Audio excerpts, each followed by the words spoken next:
Senator Jon Ossoff of Georgia. He's a member of the Senate Intelligence Committee. Okay, there's so much to be said here, but why do you think Trump is giving this speech, and why now?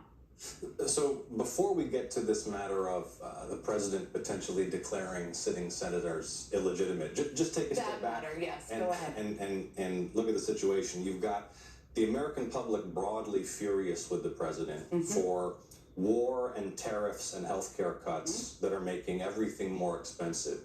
This palpable anger that he doesn't care about the cost of living crisis. He's more concerned with lining his own pockets. And so now he's pivoting, with the election just a few months away, from ballroom obsession to election conspiracy theory obsession. This is politically disastrous for Republicans in Georgia. Remember, the most popular Republican elected official in Georgia is Governor Brian Kemp. He's popular precisely because he didn't help Donald Trump steal the 2020 election. Remember that it's our Republican Secretary of State, Brad Raffensperger, that Donald Trump badgered and bullied to, quote, find the votes Donald Trump needed to win a state that Donald Trump had lost. Donald Trump tried to commit voter fraud in Georgia in 2021. My opponent, Mike Collins, on the other hand, is a dyed-in-the-wool election denier, Trump loyalist, Trump puppet who launched his general election campaign reaffirming his commitment to the big lie that Donald Trump won the 2020 election. And if folks want to help me defeat this MAGA fanatic congressman in Georgia, it's electjon.com. Okay, so let's go back to Georgia, as you just outlined. It's you've lived it. He's kind of obsessed with Georgia, Trump is. It's also, he just went in and took voting machines from Fulton County, sent Tulsi Gabbard in there. We all remember her lurking behind the pillars there. Why is he obsessed with Georgia? Why? In my view, he's obsessed with Georgia because he can't get over the fact that it was black voters and black political power who were instrumental to his defeat in Georgia and in a number of crucial battleground states. But look, there's talk that he might try to declare me and Raphael Warnock illegitimate senators. Obviously, the president has no power to do that, but he does have the power to try to intimidate people. He's demonstrated his will to abuse power. I expect him to use whatever he puts out there on Thursday as a pretext either for some attempted unconstitutional use of federal power to interfere in the election, or to give his proxies and loyalists in state and local jurisdictions some cover for whatever they might attempt, or to lay the groundwork for challenging the result. And the bottom line is that this is a real and live threat to voting rights in the United States right now, and perhaps the most significant we've faced since the 1960s. And I'm asking folks again to help me defend voting rights and get out the vote in Georgia at electjon.com. So you just talked about something I think is really important for people to remember. This speech is not just a speech and then it ends. This speech is a part of an ongoing effort for him to delegitimize, disenfranchise voters, and to spread conspiracy theories. So let's just dig into what you just talked about what could be next, because you've been paying close attention to this. He gives this speech. First of all, are you worried that he's going to mention Georgia and try to push conspiracy theories out there? Potentially? Look, his obsession with Georgia hurts Georgia Republicans. I mean, this is not a political winner for Congressman Mike Collins. Mike Collins, if he knows what's good for him, he already has to defend voting to double health insurance premiums for 1 million Georgians. I doubt he wants to spend the next 4 months dealing with Donald Trump's conspiracy theories about the 2020 election. But putting the politics aside, I'm concerned about the defense of voting rights in Georgia. I'm concerned about what Donald Trump abusing his federal power may do to try to interfere with the process or cast doubt on the results. And that's why I'm asking people to help me to defend voting rights and to make sure that we can empower every eligible voter in Georgia to navigate whatever obstacles are put in their path or whatever misinformation they're served.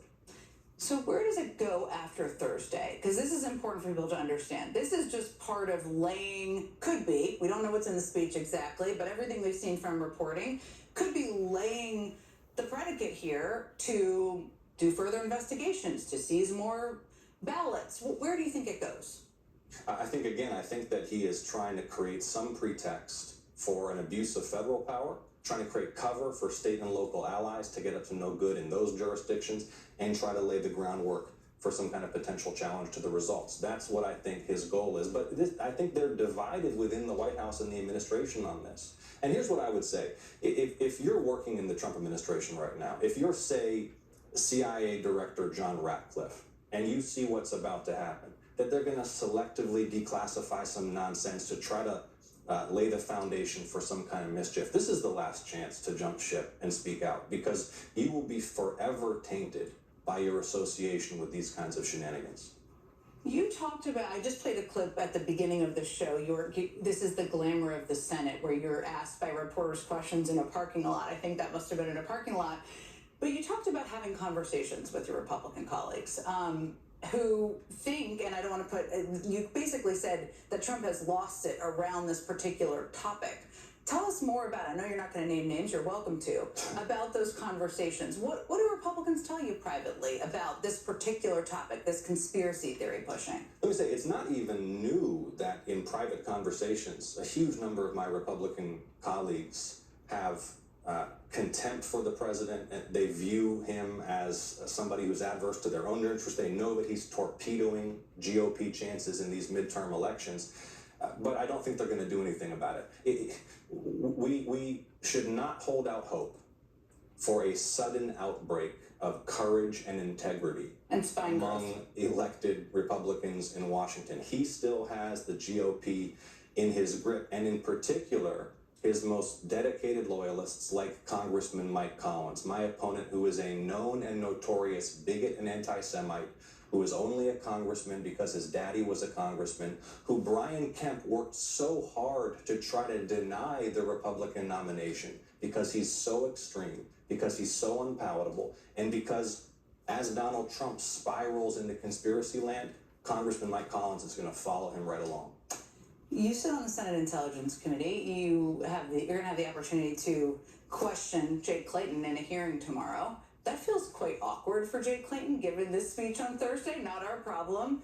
What are you going to push him on? What are you going to press him on, given all of this, everything we've discussed? Look, the office of the Director of National Intelligence right now is tainted. It's tainted by Tulsi Gabbard's misconduct when she went down to Georgia and, in her own words, at the request of the president, oversaw the execution of a search warrant on a sensitive election site. A massive abuse of that office. It's tainted by Bill Pulte and what Bill Pulte is doing in that office right now. And I sat down today with Jay Clayton to talk about his nomination, and I'll tell you candidly that he said nothing that allayed my concerns that he would be yet another puppet, that he said nothing that demonstrated any kind of will or any kind of real commitment to the independence that we need from the nation's senior-most intelligence officer. He'll have another chance to make his case tomorrow in the hearing.